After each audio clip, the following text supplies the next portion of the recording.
La question pour nous, c'est toujours quelle voix nous sommes en train d'écouter. Et alors, pour les gens qui pensent que c'est un big deal, une grande affaire, même une affaire très mystique d'écouter le Saint-Esprit, voici ce que Cours Miracle et Kenneth Wapnick pensent de cette grande voix mystique. Il n'y a absolument rien de plus normal que de canaliser la présence du Saint-Esprit. Il n'y a rien de plus normal pour chacun de canaliser le Saint-Esprit. Et vous l'avez probablement fait déjà une multitude de fois aujourd'hui vous-même sans vous en rendre compte. Donc, vous êtes forcément très mystique, très élevé spirituel, puisque vous êtes aussi un canal forcément pour le Saint-Esprit. Il est impossible de vivre sur Terre et ne pas être un canal du Saint-Esprit. Pourquoi? Parce qu'il n'y a que deux voix, il n'y a que deux présences. Il n'y en a pas une multitude de différentes présences, il n'y a que deux. De conscience ou de présence que nous pouvons canaliser ou utiliser pour motiver, pour former nos communications.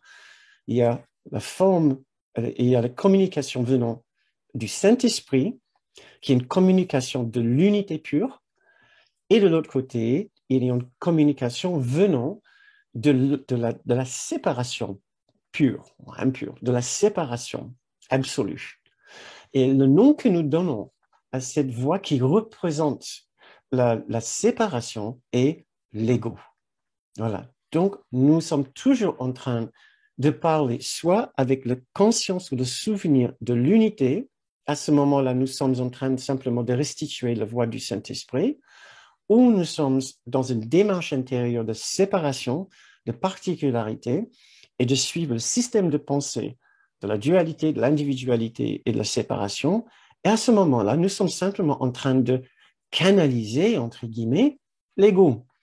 D'un côté, nous canalisons le Saint-Esprit, de l'autre côté, nous canalisons l'ego. Donc, il semble que c'est assez, comment dire, il semble que c'est un don spécial de pouvoir canaliser le Saint-Esprit. Or, nous voyons que pas terriblement non. Nous le faisons tous les jours, chaque fois que nous avons une pensée de bienveillance, de douceur, de tendresse, de pardon envers quelqu'un, mais nous ne l'avons pas reçu comme une grande illumination. Non, c'est juste une impulsion tout à fait naturelle, une intuition qui dit, ben là, j'ai pas envie, j'ai pas besoin, voilà, de juger cette personne. Je préfère ne pas le juger, mais je préfère comprendre cette personne. Nous pouvons dire, si vous voulez, que nous canalisons le Saint-Esprit, mais il n'y a guère besoin vraiment de le faire, tout comme quand nous sommes dans une démarche de jugement, de peur, d'insécurité, de honte, de vouloir parler en mal de quelqu'un sans vraiment nous empêcher de le faire, ou de laisser quelqu'un faire, parler en mal de quelqu'un et renforcer un petit peu sur leur façon de faire, nous pouvons aussi dire, nous avons canalisé l'ego.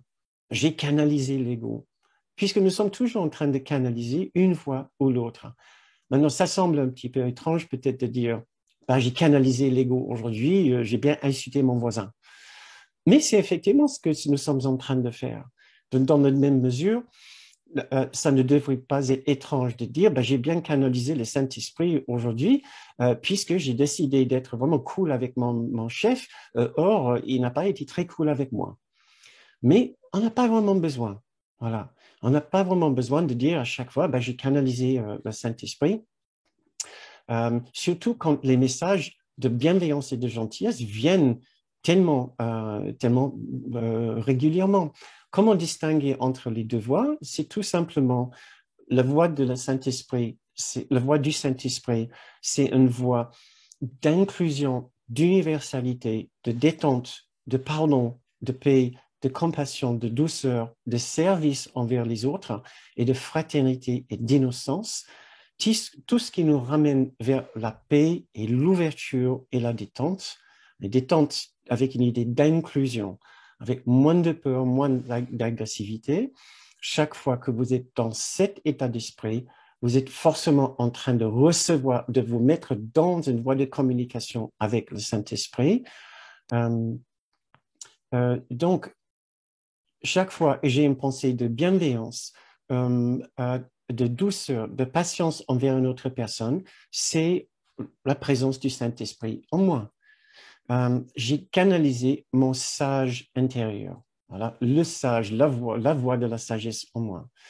Mais chaque fois que je m'empêche de faire ceci, et je sais que je suis tombé dans l'impatience, le jugement, la critique, le non-amour, l'inconfort particulier avec quelqu'un, avec un sentiment bon, j'espère que je ne vais pas me trouver à côté d'elle ou de lui. J'espère que je ne vais pas les avoir dans mon équipe à moi, mais comment je vais faire? Une difficulté à aimer quelqu'un, une difficulté à être patient dans une telle ou telle situation, une difficulté à vous aimer.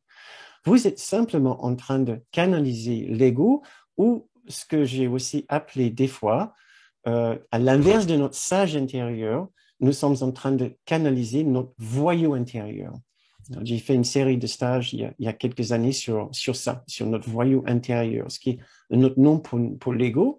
Quand nous ne savons pas ce que c'est exactement la nature de l'ego, vous pouvez penser que c'est une sorte de bourreau, de méchant ou de voyou en nous. Et à ce moment-là, nous allons avoir une autre expérience intérieure quand nous canalisons l'ego. Et quelle forme est-ce que ça prend?